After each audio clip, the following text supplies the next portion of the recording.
in the U.S.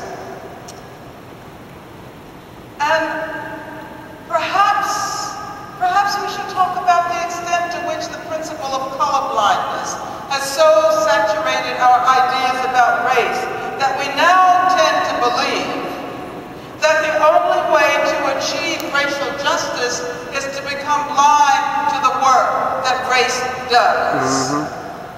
And you've heard people express a fear of even mentioning race, because that would somehow indicate that they would be engaging in racist behavior. No, I'm not talking about, what was his name? Michael Richards.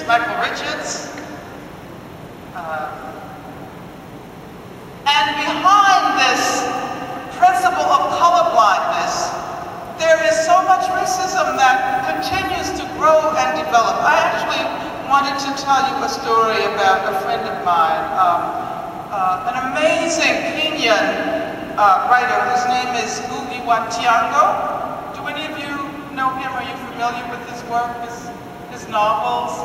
Well, some time ago, a couple of months ago, he was in San Francisco for a book launch. He had just published a new book called The Wizard of the Crow, and was staying at one of San Francisco's designer hotels, sitting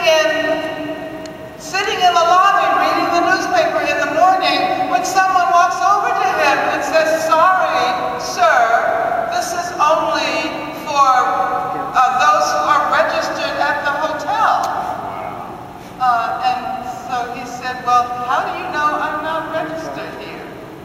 I mean, this is the most renowned writer from Kenya in liberal San Francisco. And so the man insisted that he leave. And finally, Ngugi said, "Well, let's go to the front desk. We can take care of this, I believe." And eventually, of course, it turned out that he was indeed registered. But what he said afterwards was that what struck him about that encounter was that this employee of the hotel was so certain that he could not possibly be a registered guest. There was this self-certainty that did not have to evoke race at all. The employee didn't say, you know, "You're black, and therefore you don't look like you belong here." He just said, this lounge is only for residents of the hotel. And of course, it's often difficult to identify racism that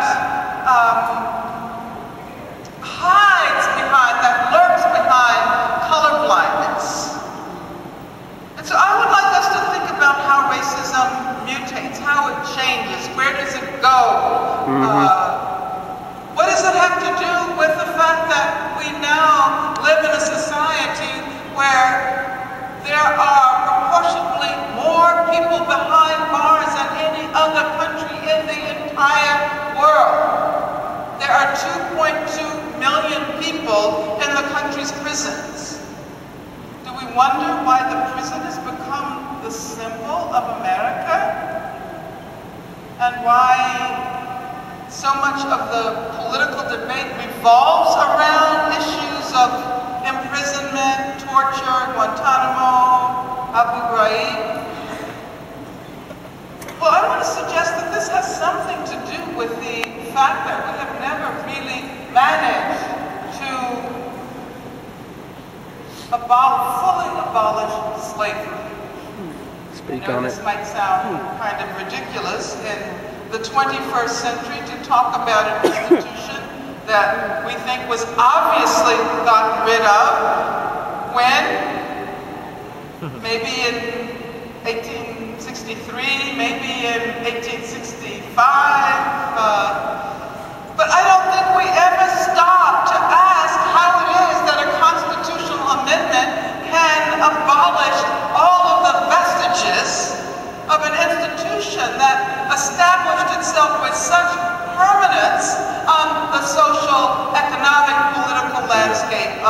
this country. And if I had time, I would talk about all of the various ways in which slavery continues the vestiges of slavery continue to structure our social environment. Non-citizenship, social death. Prisoners are civilly dead. That is the legal category. As a matter of fact, one example, one piece of evidence of the civil death of prisoners is felony disenfranchisement. And I really like to point out that if it had not been for felony disenfranchisement, George Bush would not be in the White House today. Yes, that's true.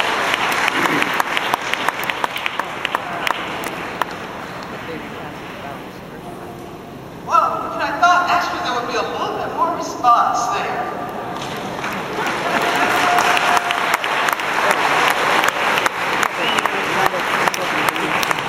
We all know that he wasn't really elected the first time.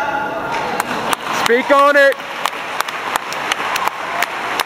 But we also know that there never would have been a question of his having been selected by the Supreme Court had not the felony disenfranchisement policies of Florida been responsible for the disenfranchisement of 1/3 of all black men in that state. Jeez. Who might otherwise have been eligible to vote.